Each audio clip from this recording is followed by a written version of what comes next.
Hello നമസ്കാരം, പുതിയൊരു ബ്ലോഗിലേക്ക് എല്ലാവർക്കും സ്വാഗതം. അപ്പോൾ നമ്മളിന്ന് മെറ്റേണിറ്റി ഫോട്ടോഷൂട്ട് ചെയ്യാൻ വന്നിരിക്കുകയാണ്. അപ്പം നമ്മൾ ആരും ചെയ്യാത്ത കുറേ സ്ഥലങ്ങളിൽ നമ്മൾ സഞ്ചരിച്ചാണ് ഇന്ന് ഫോട്ടോഷൂട്ട് ചെയ്യുന്നത്. അപ്പോൾ ആദ്യം തന്നെ നമ്മൾ ചാർലറ്റി ഏട്ടനോട് പറഞ്ഞായിരുന്നു. ചാർലറ്റി ഏട്ടൻ നമ്മളുടെ ഫോട്ടോ എടുക്കുന്ന ചേട്ടൻ്റെ പേരാണ്. ഭയങ്കര വെറൈറ്റി നെയിമാണ്. ചേട്ടൻ ആക്ച്വലി നേഴ്സാണ്. അപ്പോൾ ചേട്ടൻ്റെ പാഷനാണ് ഈ ഫോട്ടോഗ്രാഫി എന്ന് പറയുന്നത്. അപ്പോൾ അതുകൊണ്ട് തന്നെ നമ്മൾ ചേട്ടനെ ഫോട്ടോഷൂട്ടിന് വേണ്ടി വിളിച്ചേക്കുന്നത്. അപ്പോൾ ഇവിടെ തന്നെ ഒത്തിരി പേര് ചേട്ടനാണ് ചെയ്ത് കൊടുത്തിരുന്നത്. അപ്പോൾ അതുകൊണ്ട് തന്നെ ചേട്ടന് നല്ല എക്സ്പീരിയൻസ് ആണ് ഫോട്ടോഷൂട്ടൊക്കെ ചെയ്യാൻ വേണ്ടി. മെറ്റേണിറ്റി ഫോട്ടോഷൂട്ട്, അതുപോലെ ന്യൂ ബോൺ ബേബി ഷൂട്ടൊക്കെ ചേട്ടൻ അടിപൊളിയായിട്ട് ചെയ്ത് കൊടുക്കും. അപ്പോൾ ചേട്ടൻ ഇപ്പോൾ എന്തായാലും UK പോയി വീട്ടിലില്ല. അപ്പോൾ അവിടെ പോയിട്ടും ചേട്ടൻ്റെ കഴിവുകൾ ചേട്ടൻ അവിടെ തെളിയിച്ചുകൊണ്ടിരിക്കുകയാണ്. അപ്പോൾ നമ്മളിപ്പോൾ ഒരു ബീച്ചിലാണ് വന്നേക്കുന്നത്. അപ്പം നല്ല ആംബിയൻസും കാര്യങ്ങളൊക്കെ ഉള്ളൊരു അടിപൊളി സ്ഥലത്താണ് നമ്മൾ വന്നിരിക്കുന്നത്. നമ്മൾ നേരത്തെ വന്നായിരുന്നു, ഒരു 7 മണിയൊക്കെ ആയപ്പോൾ തന്നെ നമ്മൾ വന്നു. കാരണം ഇത് ചൂട് സമയമാണ്. കാരണം നമുക്ക് കുറച്ച് നേരം കൂടെ കഴിഞ്ഞ് നമുക്ക് അവിടെ നിൽക്കാൻ പറ്റില്ല. അതുകൊണ്ട് തന്നെ നമ്മൾ വെളുപ്പിന് എഴുന്നേറ്റ് വന്നു, ഡ്രസ്സൊക്കെ മാറി നമ്മൾ ഫോട്ടോഷൂട്ട് സ്റ്റാർട്ട് ചെയ്തിരിക്കുകയാണ്. പക്ഷെ നമ്മൾ ഫോട്ടോഷൂട്ട് ആദ്യമൊക്കെ നമ്മൾ ഓർത്ത് സിമ്പിളായിരിക്കുന്നു. പക്ഷെ പോകെ നമുക്ക് മനസ്സിലായത് വളരെ ബുദ്ധിമുട്ടുള്ള കാര്യമാണെന്ന്. കൂടാതെ നമ്മളുടെ കൂടെ വന്നിരിക്കുന്നവന്മാരൊക്കെ ഭയങ്കര ചിരിയായതുകൊണ്ട് തന്നെ നമുക്ക് ആ ഒരു കോൺസെൻട്രേഷനിൽ നമുക്ക് നിൽക്കാൻ പറ്റിയില്ല. അതുകൊണ്ട് തന്നെ നമ്മൾ ചെറിയ പൊട്ടത്തരങ്ങളൊക്കെ കാണിക്കുമ്പോൾ തന്നെ ആക്ഷൻസും കാര്യങ്ങളൊക്കെ ചേട്ടൻ പറയുന്ന പോലെ നിൽക്കുന്നൊക്കെ പറയുമ്പോൾ നമ്മളത് കാണിക്കാൻ പോകുമ്പോഴത്തേക്ക് ഇവരെല്ലാം ചിരിക്കും. അപ്പം നമ്മുടെ ആകെ കൺട്രോൾ പോയി നമ്മളിങ്ങനെ ചിരിച്ചുകൊണ്ടേയിരിക്കുമായിരുന്നു. പിന്നെ എങ്ങനെയൊക്കെയോ കുറേ അടിപൊളി ഫോട്ടോസൊക്കെ നമുക്ക് കിട്ടിയിട്ടുണ്ട്. അപ്പോൾ കിട്ടിയ നല്ല ഫോട്ടോസൊക്കെ എന്തായാലും ഇതിൻ്റെ കൂടെ ഞാൻ അറ്റാച്ച് ചെയ്യുന്നുണ്ട്. അപ്പം നമുക്ക് കുറച്ച് ഫോട്ടോസും കുറച്ച് വീഡിയോസൊക്കെ കണ്ടിട്ട് വരാം.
ശരിക്കും പറഞ്ഞാൽ അവസാനമായപ്പോഴത്തേക്ക് ഫോട്ടോ എടുത്തെടുത്ത് മടുത്തു. ഇതെങ്ങനെയെങ്കിലും കഴിഞ്ഞ് വീട്ടിൽ പോയാൽ മതി എന്നുള്ളായിരുന്നു. കാരണം നമ്മളൊരു വെള്ളം പോലും എടുക്കാൻ മറന്നു പോയി. പക്ഷേ ഈ സ്ഥലത്ത് വന്നപ്പോൾ അറിഞ്ഞത് ഇവിടെ ഒരു കട പോലും ഇല്ല എന്നുള്ള കാര്യം. അപ്പോൾ നമ്മൾ ആകപ്പാടെ വിഷമിച്ചു പോയി. കാരണം ഇവിടെ ഒരു അടുത്തും ഒരു കടയുമില്ല. എല്ലാവർക്കും തലവേദനയൊക്കെ എടുക്കാൻ തുടങ്ങി. അപ്പോൾ ലാസ്റ്റത്തെ ഒരു കോസ്റ്റ്യൂമും കൂടെ മാറി നമ്മൾ വേറൊരു സെക്ഷനിലോട്ട് പോവാണ്. അവിടെയും കൂടെ പോയി നമ്മൾ കുറച്ച് ഫോട്ടോസ് കൂടെ എടുത്തു കഴിഞ്ഞാൽ നമ്മുടെ പരിപാടികളൊക്കെ കഴിഞ്ഞു. അപ്പോൾ നമ്മൾ എടുത്ത കുറച്ച് ഫോട്ടോസൊക്കെ ഇതിൻ്റെ കൂടെ തന്നെ ഞാൻ പിൻ ചെയ്തിട്ടുണ്ട്. കുറച്ച് നല്ല നല്ല ഫോട്ടോസ് മാത്രമേ ഞാൻ ആഡ് ചെയ്തിട്ടുള്ളൂ, കാരണം എല്ലാ ഫോട്ടോസും കൂടെ നമുക്ക് ആഡ് ചെയ്യാൻ പറ്റത്തില്ലല്ലോ. അതുകൊണ്ട് തന്നെ പിന്നെ ചേട്ടൻ എന്തായാലും അടിപൊളിയുടെ കുറേ പോസൊക്കെ നമ്മളോട് പറഞ്ഞു തന്നു. പക്ഷെ നമുക്ക് പറ്റുന്നത് പോലെയൊക്കെ നമ്മൾ നിൽക്കാൻ ശ്രമിച്ചിട്ടുണ്ട്. പക്ഷേ അത് എത്രത്തോളം നന്നായി ഇല്ല എന്നൊക്കെ നമ്മൾ ഫോട്ടോസ് കാണുമ്പോഴേ ഓരോരുത്തർക്കും ഓരോരോ ഡിഫറെൻ്റ് അഭിപ്രായങ്ങളാണല്ലോ. എന്തായാലും ഞങ്ങൾക്ക് ഞങ്ങളുടെ എല്ലാ ഫോട്ടോസും ഇഷ്ടപ്പെട്ടു.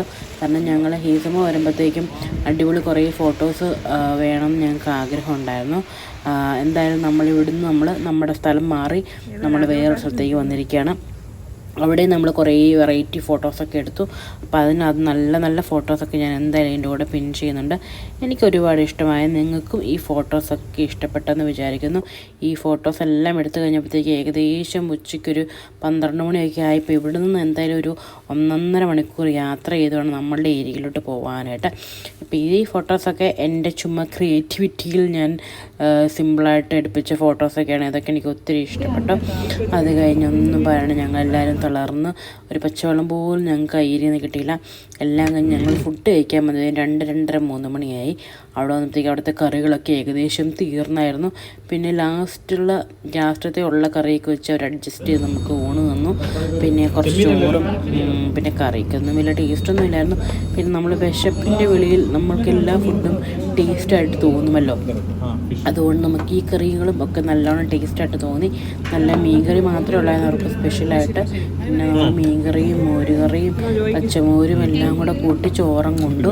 അത് കഴിഞ്ഞപ്പോൾ നമുക്ക് സമാധാനമായത്, അവിടെ നിന്ന് ഇറങ്ങിയപ്പോഴാണ് നമുക്ക് സമാധാനമായത്. കാരണം അത്രയും നേരം നമ്മളൊന്നും കഴിക്കാതിരുന്നപ്പോൾ നമ്മളുടെ ശരിക്കും എല്ലാവരുടെയും തല ഇറങ്ങിപ്പോയായിരുന്നു. അപ്പോൾ നമുക്ക് പായസവും കുടിച്ച് നമുക്ക് എല്ലാവർക്കും പിരിയാം. Bye bye.